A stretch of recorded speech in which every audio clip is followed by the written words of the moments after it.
Hello and welcome to Maintenance Phase, the podcast that butters your coffee. That's a thing, right? Yeah, I mean, sure. I'm Michael Hobbs. I'm Aubrey Gordon. If you'd like to support the show, you can do that at patreon.com/maintenancephase. We also have t-shirts at TeePublic. Both of those things are conveniently linked for you in the notes for this episode and at maintenancephase.com. And slight announcement, this month's bonus episode is going to be a fad diet spectacular. So we are asking our listeners to send us the wackiest fad diet you've ever tried. We're going to read a couple of them on the show, and we're going to do some extra research and cover sort of 5 or 6 of them in like a lightning round. Yep. So if you want to tell us the fad diet that you tried, email us at maintenancephase@gmail.com. And just put fad diet bonus episode as the subject line. And also let us know if you want us to use your name or like you super duper don't want us to use your name. Either one's totally fine. And as usual, you can do that or not do that or support us or not support us. It's totally up to you. Look at that. Keep listening anyway. Yes. Today, Michael Hobbs, we are going to be talking about one of our most requested topics, which is the keto diet. The keto diet. I was very disappointed because sometimes, we do taste tests on this show. I was hoping for this episode you'd make me go buy a steak. I could just sit here and eat meat while you tell me stuff. Look, get a steak. Put a cube of butter on top while it's still hot. Mike, I need you to make 7 strips of bacon.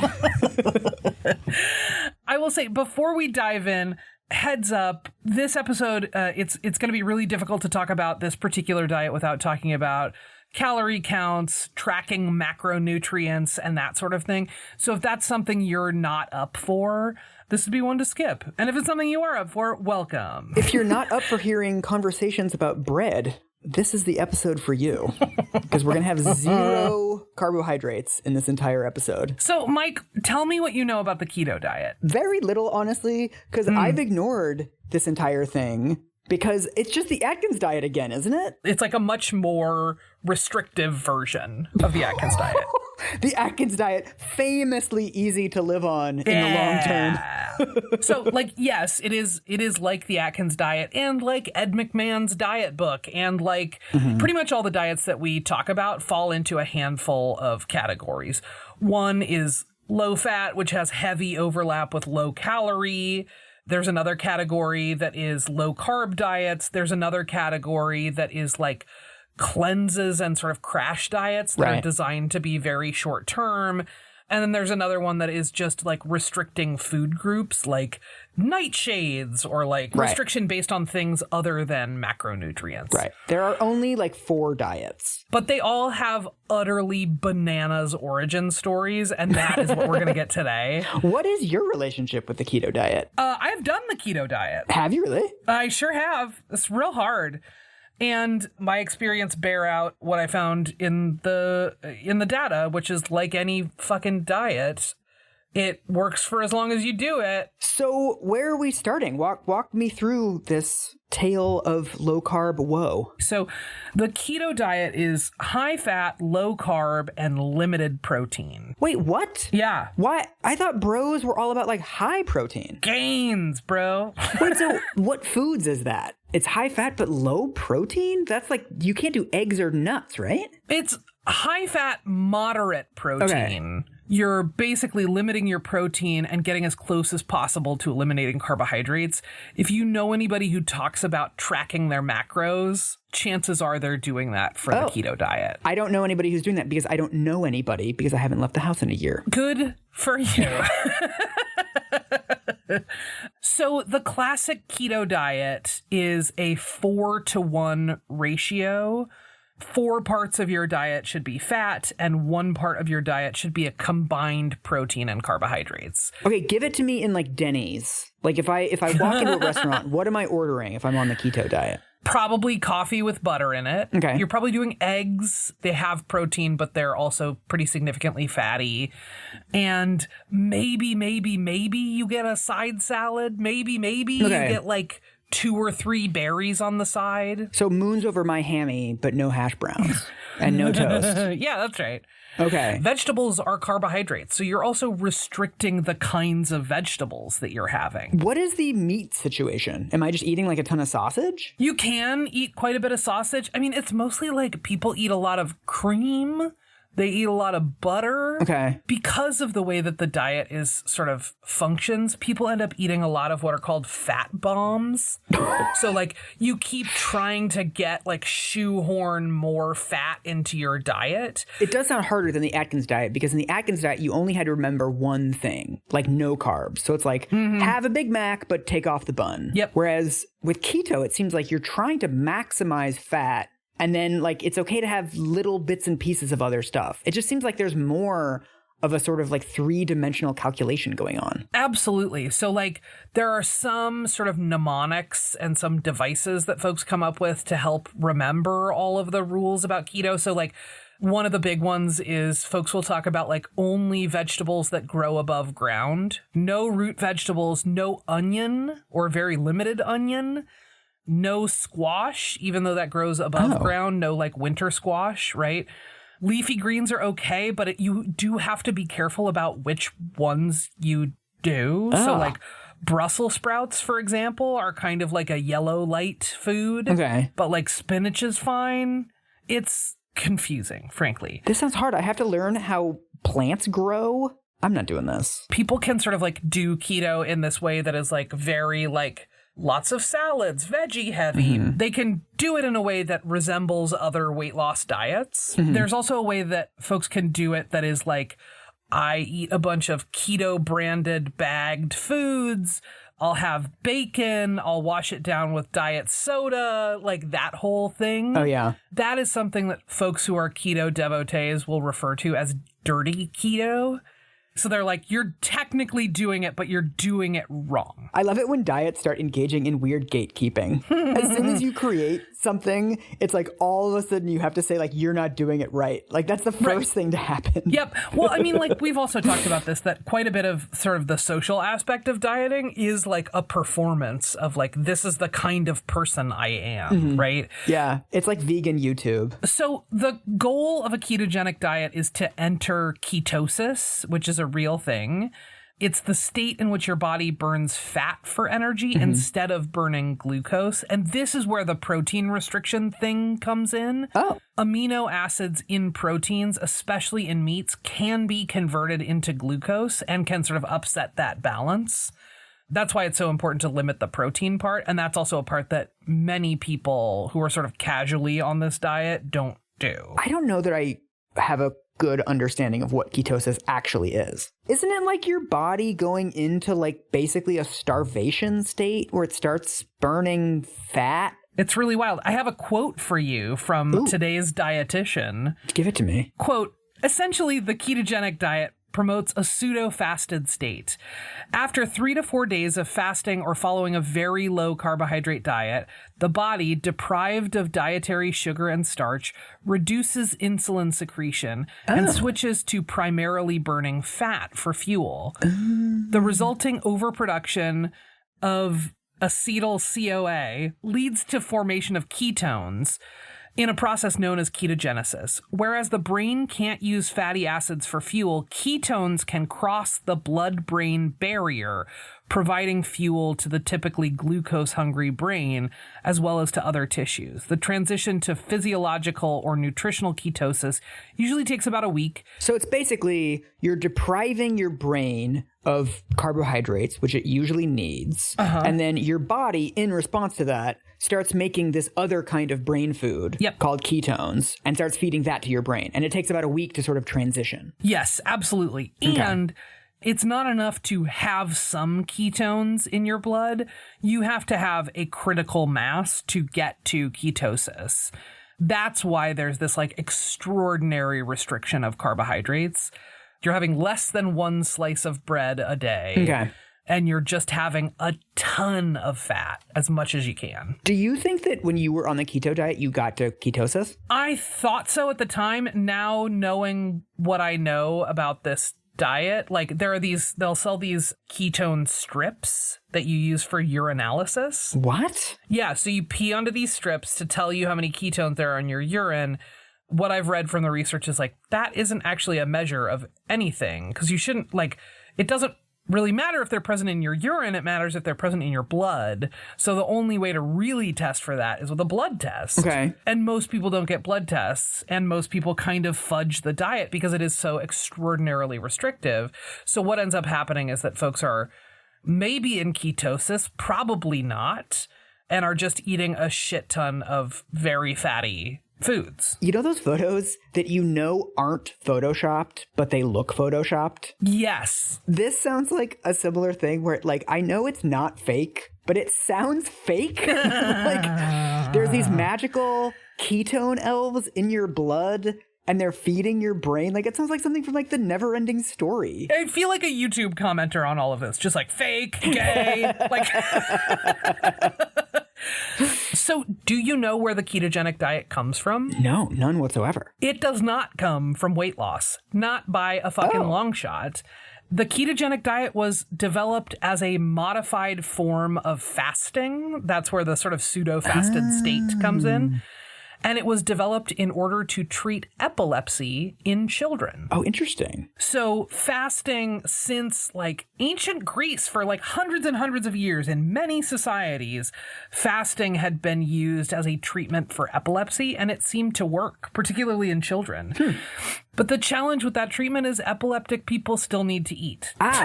Footnote, asterisk. So the first time anyone tested and studied fasting as a treatment for epilepsy was in 1911. It was in France. Bonjour. Epileptic people were put on a very low-calorie vegetarian diet, which included phases of both fasting and of purging. So we're in like full eating disorder territory here. Fasting and purging. Of the 20 patients who took part in that study, 2 of them showed reduced symptoms. And the rest of them, about half of them, ended up falling off of the diet altogether because it was so incredibly restrictive and hard to stay on, right? So a 90% failure rate. Yes. 18 out of 20. Okay. But also, if you're talking about epilepsy and you're talking about people who are having up to 90 small seizures a day, like you can imagine, there are a lot of things that you would do, right? You would be up for a lot of things to treat that. In the early 20th century, there's sort of a big boom at that time in what we would now call sort of like wellness stuff, right? The early 20th century is when we get Coca-Cola, which is like considered sort of a health beverage at the time. It's where we get breakfast cereal, Post, and General Mills, which are considered health foods at the time. It's where we got health spas. Yeah, I saw a documentary about that starring Matthew Broderick. The Sausage King of Chicago? Yes. Matthew Broderick. So by the 19-teens and 20s, fasting in particular is being popularized for everyone by a couple of doctors who are disciples of this guy who is absolutely not a fucking doctor, whose name is Bernard McFadden. Okay. He was born Bernard with a D at the end, but he liked the name Bernard with 2 R's at the end because he said it sounded like a lion roaring. What? Surprise, this is now a history episode, at least just for a little bit, because I found out about this guy and I was like, sorry, we're talking about this guy for a while. Deep dive. He is fucking bananas. He is a wild ride. So Bernard McFadden is credited as being kind of like the godfather of physical fitness culture in the US. He is a sort of early American bodybuilder. He's considered, I think, a precursor to folks like Jack LaLanne and Charles Atlas, right? He didn't have formal training in fitness or nutrition, but in 1899, he founded this magazine called Physical Culture, which was sort of like a proto-men's fitness. It was also a little bit like Oprah magazine because he was on almost every cover. Nice. And because almost every story was illustrated by photos of him. And actually, I'm going to send you a couple of these photos. Okay.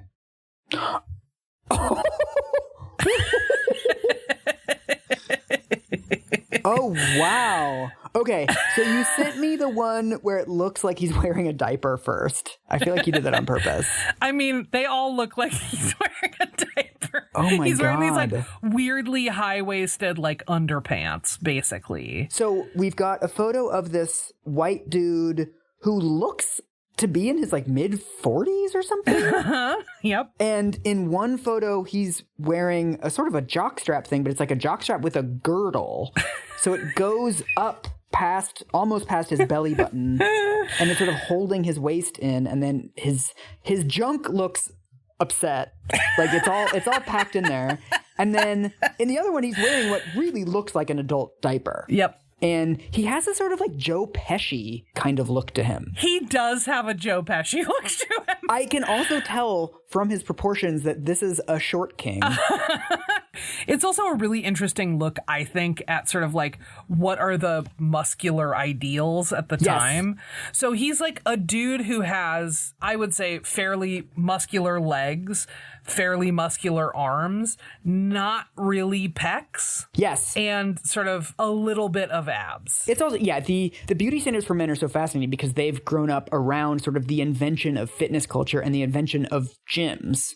And so previously, like fit men, quote unquote, they didn't have like giant pecs. Like they didn't look like The Rock because the techniques of going to the gym and specifically working out like that didn't really exist then. Yeah. You were doing a lot of calisthenics and sort of more gymnastic-y techniques. Yep. I mean, looking at these photos, other than the pose that he's in, you wouldn't necessarily think like this is obviously a fitness guy. Right. You're just like, yeah, he seems like a fit enough guy, but that's not like the first thing you notice about him.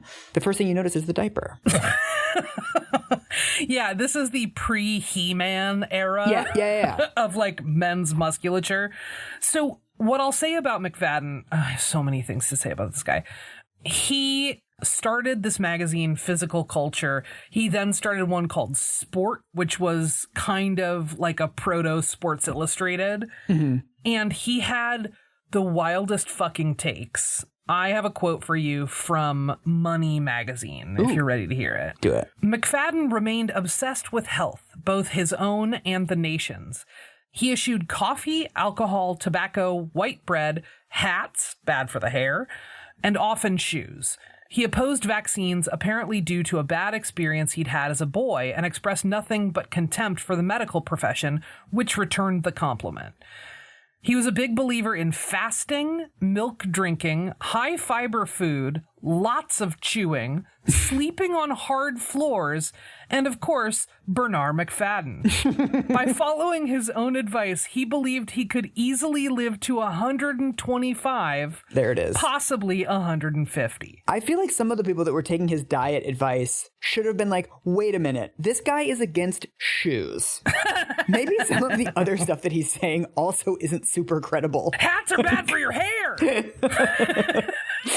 I mean, so much of this stuff has the same sort of masculine, like, let's toughen up our boys. You know, society is getting soft. All that stuff about like sleeping on a hard board on the floor. It's just like discomfort for discomfort's sake. Absolutely. There's always like a weird morality wrapped up in this. Yeah, and it feels like not dissimilar from sort of health and wellness trends now, right? That there's like this belief that like celery juice works more because it tastes like garbage, right? Yeah, it's also just like totally scientific, right? Like there's not really data on like not wearing shoes. Sleeping on hard floors? Yeah.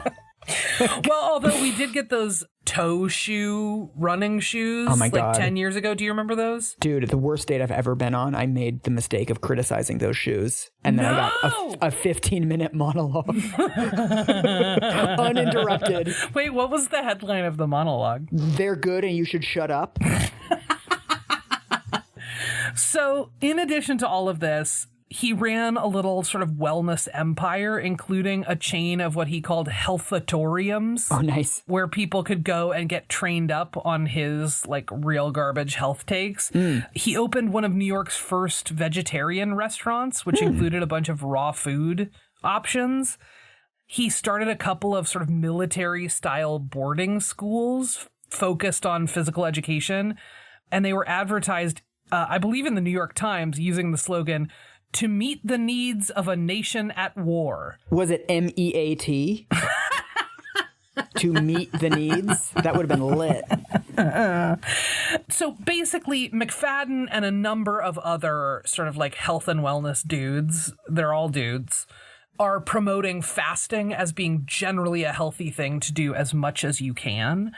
And that popularization of fasting broadly fed into doing some more studying of fasting as a treatment for childhood epilepsy in particular. So he's a fasting guy, not a keto guy. That's correct.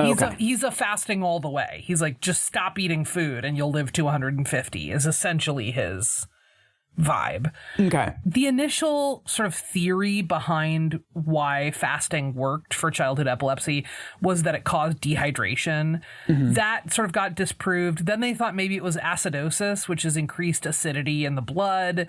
That kind of got disproved. And within a few years, they pursued this new theory of ketosis. Basically, the folks at the Mayo Clinic figured out that the body didn't need to fast completely. It just needed to enter this sort of state of ketosis. And that appeared to be the mechanism that kind of reduced these seizures. Right. So what they're looking for is the effects of fasting, but something sustainable. Because obviously you can't just not eat forever. So the Mayo Clinic runs the first trial of the ketogenic diet in 1921. Their findings at that time was that a strict ketogenic diet reduced seizures in 95% of epileptic kids, which is kind of incredible. It's still on the books as a treatment, and it's still something that folks use. Its popularity kind of takes a dip in the late 30s when they discover and sort of introduce more effective anticonvulsant drugs. Prior to the sort of late 30s, the only anticonvulsants were like really heavy-duty sedatives, like phenobarbital. So if you're taking an anticonvulsant, you are also asleep for 24 hours or something like that, right? And because the ketogenic diet had this really specific use, that was kind of the end of the diet for decades to come, right? Some people still used it as a treatment for epilepsy. If that epilepsy was like drug resistant or their kid didn't do well on the drugs, they would go, okay, ketogenic diet. Right. But it really sort of died out until the 1990s. Oh. We're going to go on a little Hollywood interlude here. Oh. It's fun. The number of characters in this story is really through the roof. Is it going to be popularized by Mel Gibson or something? You're so close. Oh, God. There is a movie producer called Jim Abrams. Okay. It's 1992. His son, Charlie, has been diagnosed with epilepsy. And he's looking for treatments and looking for treatments and looking for treatments. And he goes back through old literature and sees reference to old studies at Johns Hopkins and at the Mayo Clinic about the ketogenic diet. He puts his kid on the ketogenic diet and says that within a matter of weeks, he fully stops having seizures. Okay. So he starts this foundation called the Charlie Foundation for Ketogenic Therapies.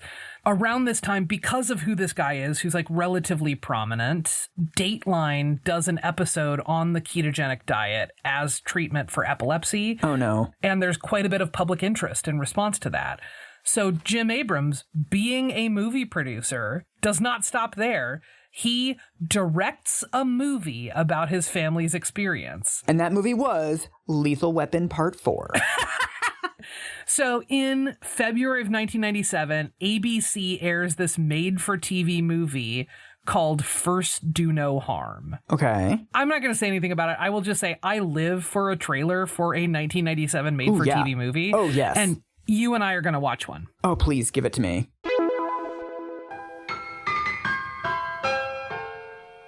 Two-time Academy Award-winning actress Meryl Streep returns to television.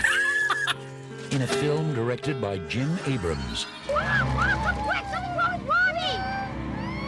Somebody help me, please! Somebody help us! This is Dr. Neves. He knows a lot about epilepsy.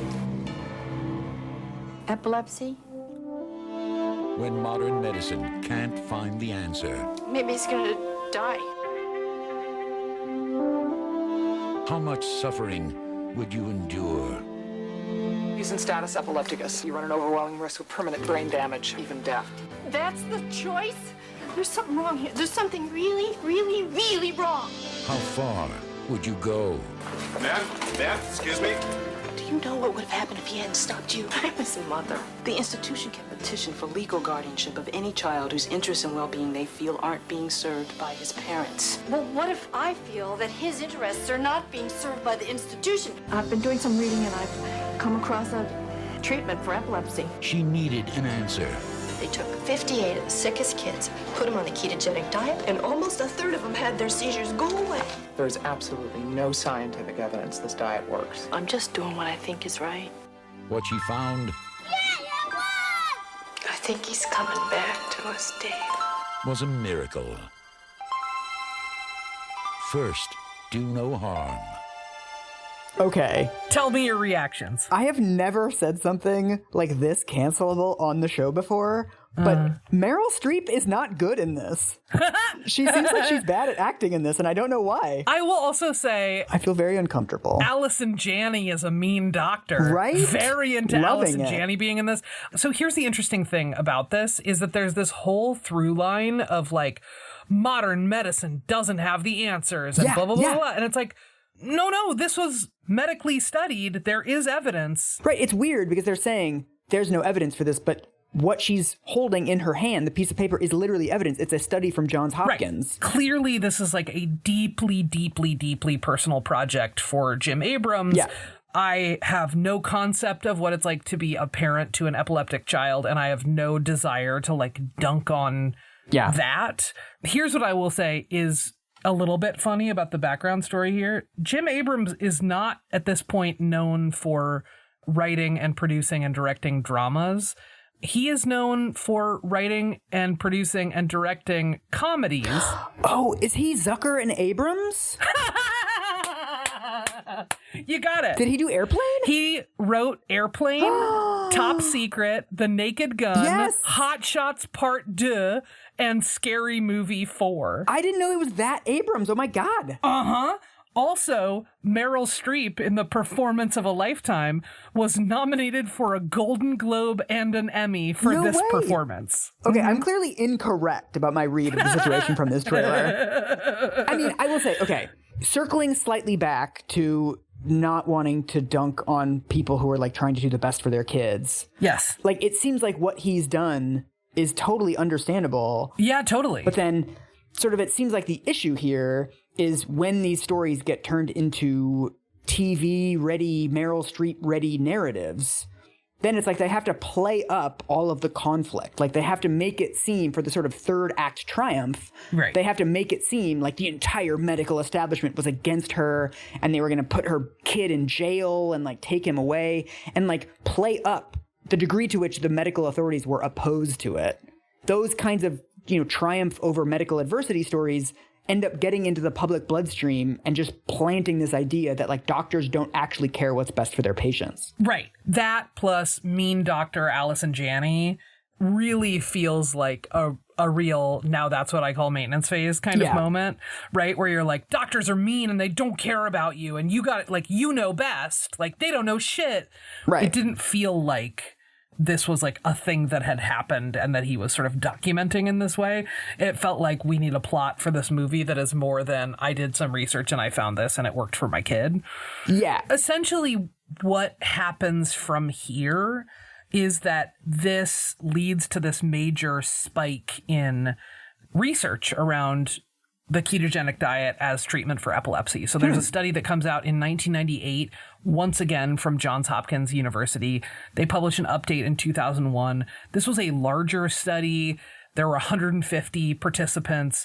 And basically their findings were a more modest version of what had been discovered in the 20s, that the diet could reduce seizures in epileptic kids, but that the biggest stumbling block was just being able to stick to a very restrictive and often very costly diet, right? Oh, right. Yeah. So after a year of this study, almost half of their subjects had dropped off of the diet. So they couldn't really measure its effects because folks couldn't stick with it. It's like a metaphor for all diets, right? That whether or not they're effective is kind of secondary to the fact that most people can't maintain this level of restriction over the long term. So it's almost like irrelevant whether it works or not, because like no one's ever going to be able to do it forever. Totally. So currently the ketogenic diet is approved for use by the NHS in the UK. It's covered by many US insurance plans. It's pretty mainstream.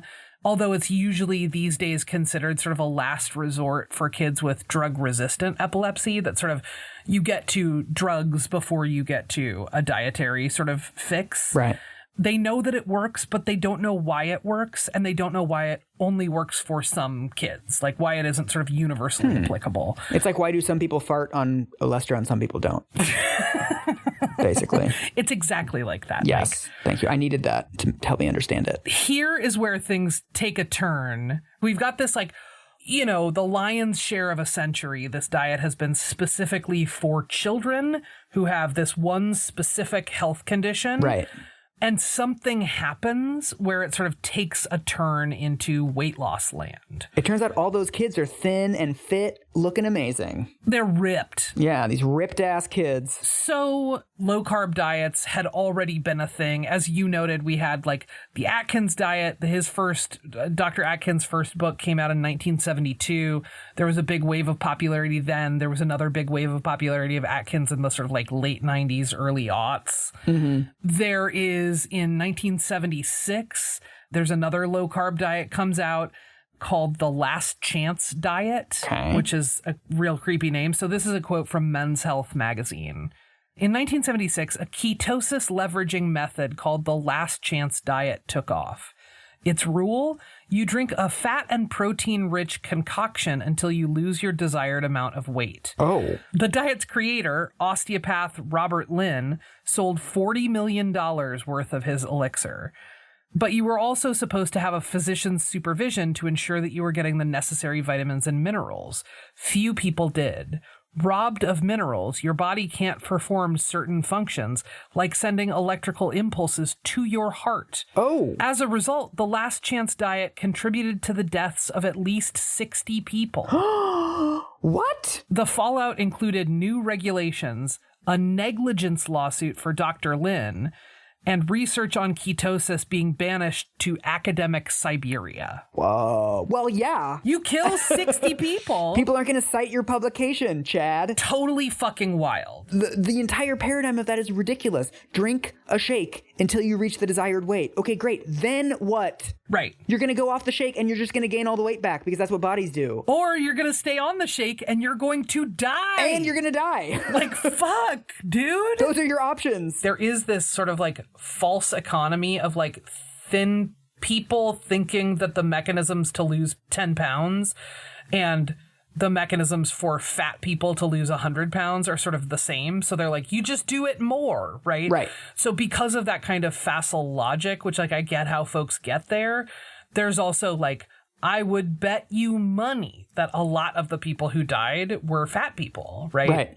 I should say, I have people in my life that have been on low carb diets for like years. Sure. I think like most people, they sort of started doing it during the Atkins wave and have ended up adopting like a modified version of it that like more fits in with, you know, your life, that you have to go to social events and you have to be a person and eat at restaurants sometimes. I don't think anybody can maintain the amount of restriction that was prescribed by Atkins or keto, but it's like some modified version of just like eating sort of, I don't know, half or a quarter of the carbs that most people eat. Like that is actually a lifestyle that works for people. Yeah, totally. And that's like fine if you want to eat less bread or less pasta or whatever.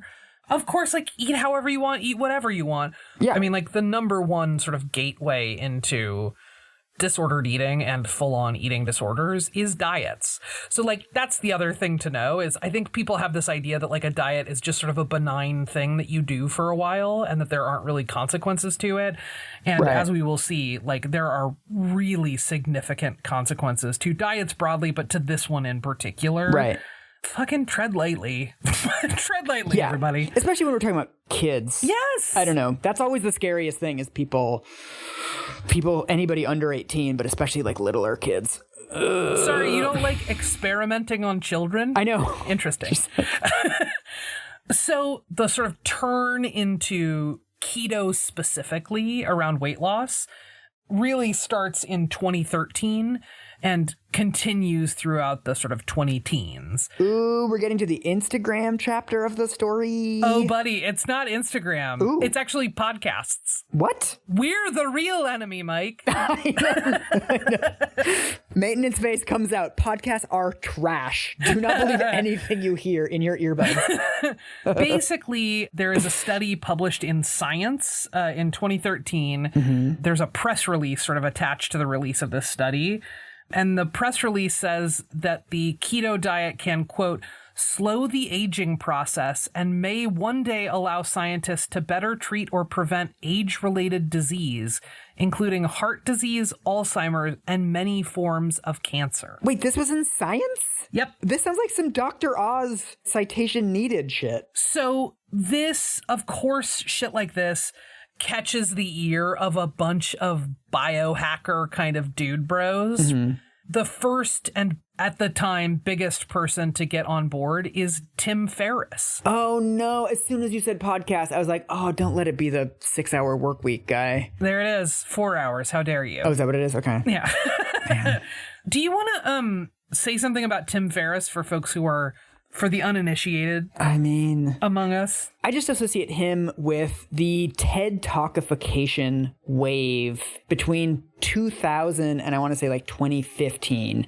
I think it was before any of the sort of very realistic cynicism about technology that we all have now really kicked in.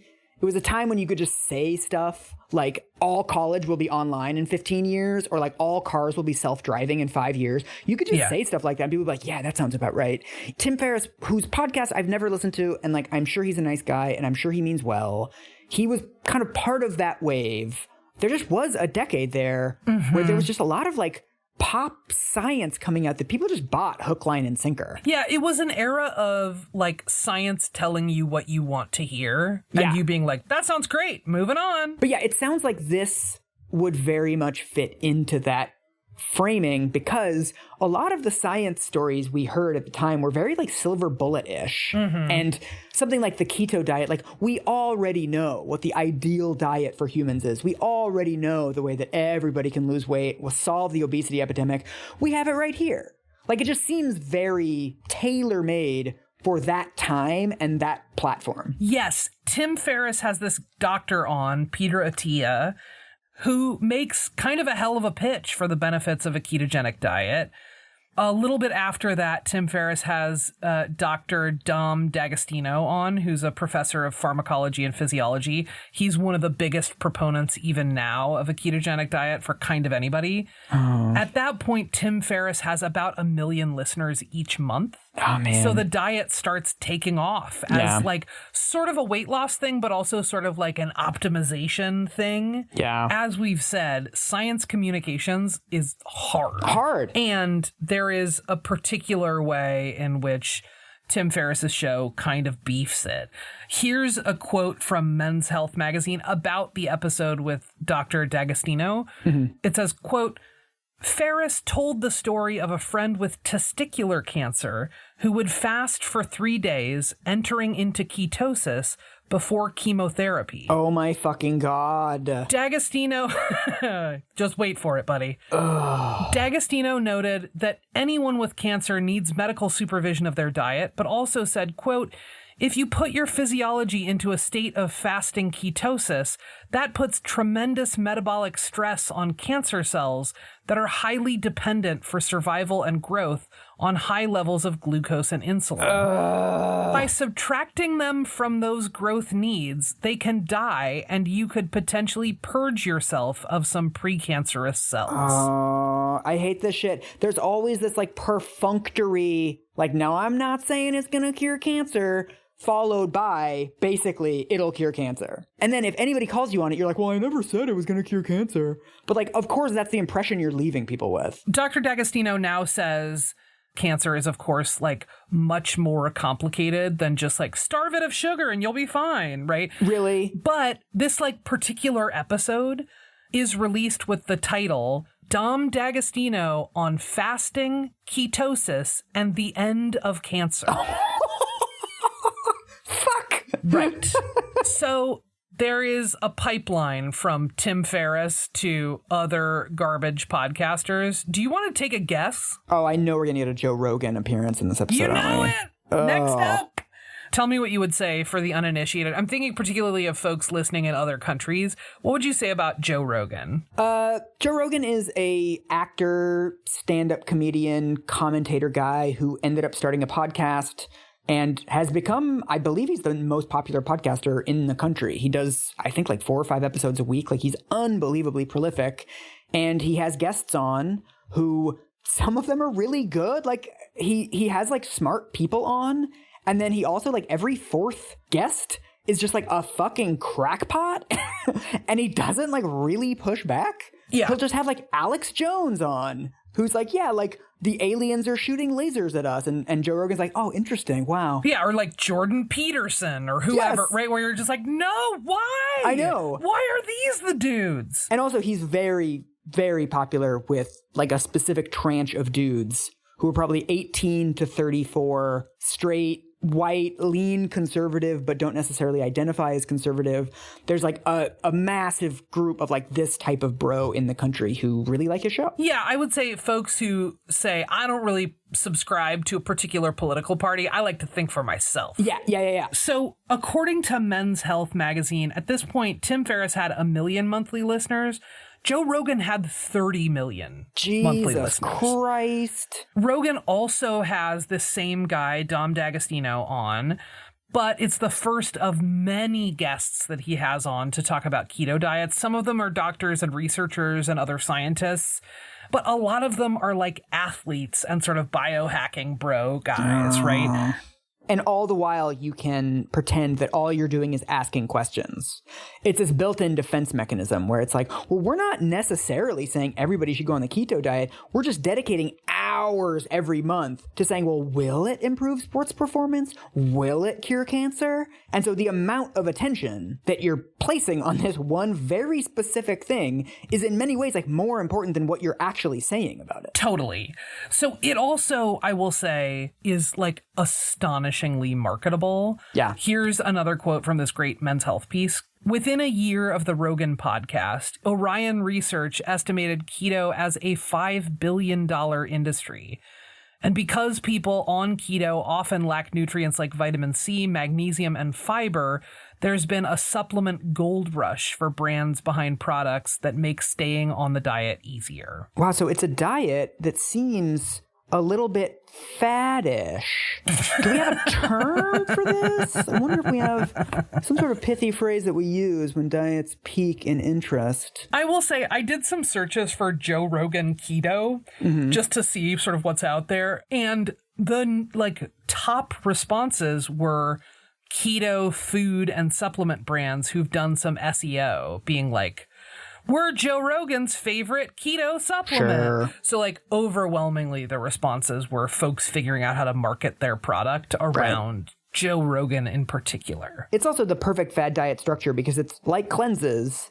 It's almost impossible to maintain. Yes. So people are going to end up breaking the rules because they can't handle it. And then it's never the diet that failed. It's you who failed. That's right. That's essentially how we get to today, right?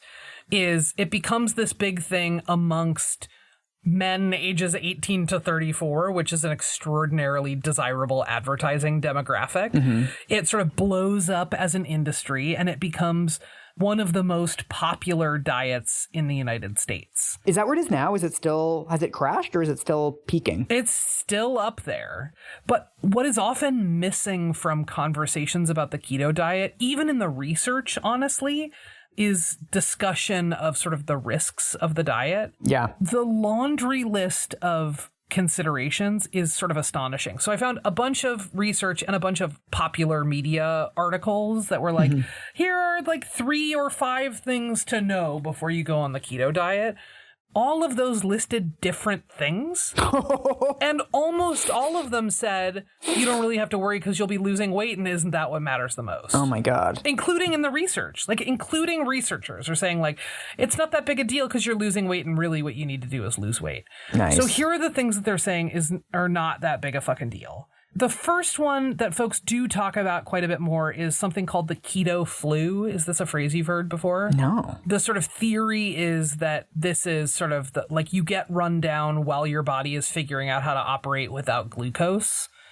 Side effects include dizziness, fatigue, headaches, nausea, vomiting, insomnia, lowered tolerance for exercise, lethargy, and constipation. Ooh. Another one that folks talk about a fair amount is bad breath. Oh. Folks will describe it as being kind of fruity, but like bad fruity. Bad fruity? That's what people called me in high school. I was going to say that's how I identify, bad fruity.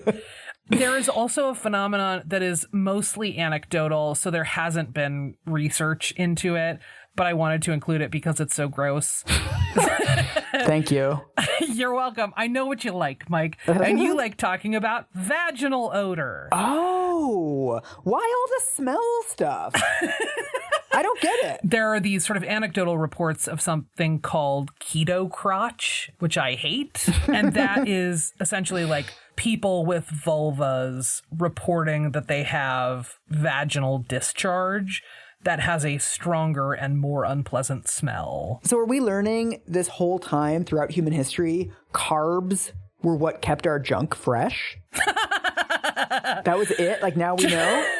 Just use them as air fresheners. Just like dangle a bagel. I knew there was a reason for carbs. In addition to losing fat on the keto diet, folks will lose muscle mass. So folks do lose fat, like lose body fat, but they also lose more muscle mass than on other diets, which is really interesting to me given that it is sort of popularized by like shred bros like Joe Rogan, right? But keep in mind, they're also disgusting to make out with or go down on.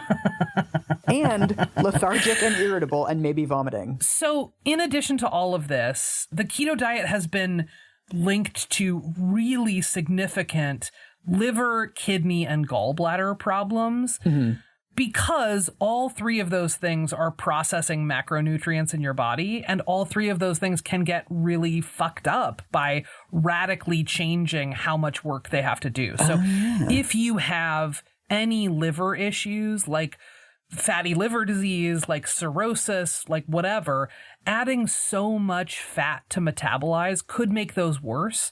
And if you don't have them, it can increase your risk for future liver issues. Right. Your kidneys metabolize protein. So when folks don't get the sort of protein balance just right, the keto diet can cause major kidney issues. It can also cause kidney stones. Those hurt. And your gallbladder is responsible for producing bile to break down fat, and eating that much fat, especially abruptly, can overwhelm it. Holy shit. Yeah, so it's real rough. Like, these are serious side effects that are for keeps, right? Like, those are long-term issues. On top of all of that, the keto diet is one that is very low in fiber because you can't eat beans, you can't eat grains, you can't eat a lot of vegetables. So that can cause both constipation and diarrhea, depending on which direction your body goes with it. So either way, you're going to have weird poops. It can lead to mood instability and reduced cognitive function because your brain needs sugar to function. Right. And the last one, which is fucking wild as shit, is that it has been linked to an increased risk of diabetes and heart disease. Oh my God. This is one of those moments where it's like, oh, cool, we're throwing everything out the window for the promise of weight loss, right? There's one doctor in a piece that I read who called it a cardiologist's nightmare. Do we have a sense of what it does to be on this ketosis for a long time? Yeah, we don't really, in part because this level of popularity is very new, right? We're talking about the last 6 years tops. I mean, luckily, nobody can do it for very long. Totally. that reduces the risk that no one can, like, last more than a month or two on this. So almost all of the research what they found is that it works well for weight loss for somewhere between 2 and 6 months. Oh. And then after that, it kind of levels off and performs the same as a low-fat diet or as like any other diet that you might go on, right? Right. And like, it's the same kinds of numbers that you see from those diets, right? It has a bunch of that splashy, like, it works twice as well, but it's like, instead of 3/4 of a pound lost in a month, you'll lose 1.5 pounds. There is also, according to Prevention magazine, keto can increase the likelihood of eating disorders and particularly of binging behaviors. Yeah, that makes sense. Yes, totally. So this is from Prevention magazine. Quote, cutting out carbs can cause the brain to release a chemical called neuropeptide Y, which tells the body that we need carbs. When we don't get those carbohydrates our body needs, this chemical builds up and can intensify cravings, which can increase the risk of developing disordered eating patterns. It has nothing to do with not having enough willpower. It's more to do with the body's biological response to deprivation, says Laura Yu, a registered dietitian. Yeah, I mean, there's a reason why we have these 3 macronutrients, and like most... there's vast diversity between diets around the world. Like, different world regions have different crops, but the ratio of these different macronutrients is like reasonably consistent. And there's probably like a biological reason for that. Yeah, there totally is. And this level of fixation on which food groups you can or can't eat for optimal health and for weight loss and all of that sort of stuff is in the scope of human history, like extraordinarily recent. Yes, yes. So here is the final side effect. Are you ready? Early death. This is a quote from Health magazine. Quote, a 25,000 person study presented at the European Society of Cardiology Congress suggested that people on the lowest carb diets had the highest risk of dying from cancer, cardiovascular conditions, and all other causes. Oh, weird. Another study published this month in The Lancet also found that people who followed diets that were low in carbs and high in animal proteins, typical of the keto diet, had a higher risk of early death compared to those who consumed carbs in moderation. Yes, but most of that risk is because they're listening to Joe Rogan and they fall off of a ladder. They're just not paying attention to their surroundings. It was really overwhelming to me to look at these. Like, aside from Fen-Phen, we have not looked at a diet or a cleanse that has been like, one of the side effects is you might die from like 4 different things, right? Right. Like, it's kind of fucking bananas. I know, it's funny compared to the Halo Top episode where it's like the worst thing was that the ice cream was just okay. It's like, might not be as good as Breyers. Yeah, that's exactly right. So U.S. News and World Reports every year ranks the best and worst diets for overall health via a panel of doctors and dietitians and other healthcare providers. They ranked 39 diets last year. Keto was ranked number 37. Oh, wow. What was the best diet? So the number 1 diet is the Mediterranean diet. Number 2 is the DASH diet. And tied for number 2 is the flexitarian diet. So basically, the diets that like allow you to live a semi-normal life are the ones that are the most sustainable. Shock, horror. And the ones that include pretty much every food group. Right. The other thing that I will say that we haven't really touched on much here is, and this is just anecdotal from my own personal experience on this diet, I was astonished at how costly it was and how time-consuming it was. Yeah. Because you can't really get food at restaurants because you don't know for sure what they're putting in their burger patty. Do they have fillers in there? Do they add breadcrumbs to bind it or egg or whatever? You have to prepare your own food overwhelmingly, and that food is fucking expensive. My grocery bill just about doubled. Yeah. So it could be the skeleton key for all kinds of things. It probably isn't, right? But even if it was, like, you would then have to grapple with, okay, we already know that minority stress increases the risk of almost every disease. So the people who are the poorest and have the greatest barriers to accessing basic needs in their life are at the greatest risk for those diseases. How are they going to pay twice as much Yeah. For a diet that they can't stick to and that most research says you should probably only stay on it for 2 to 6 months. And that's before we even get to the cost of all the Febreze for your crotch. Your summer's eve bill is going to be astronomical. And then, like, the last thing I would say on all of this is, like, fucking Joe Rogan likes it. Yeah, Jesus Christ. And do you really want to agree with Joe Rogan on, like, anything? I don't really. Anything that sits adjacent to like an hour and a half long conversation about race and IQ, you should probably just like discard on its face. Right. Versus us having a 2 hour and 15-minute conversation about the keto diet. I know. But like, yes, totally. Right. Like, that's not the guy. So if you're on... I was going to say, so if you're on the keto diet, stay on it, but no. If you're on the keto diet, stop. I mean, listen, I'm not here to tell you don't eat the keto diet. And even if I did, fucking Glass House, I did it. This is a place where it's really worth sort of digging in on what the actual research actually says and like straight up like doing your own research into some primary sources. And also, anyone who is trying to sell you on this diet, first check whether or not they are wearing shoes. That's the first place to look.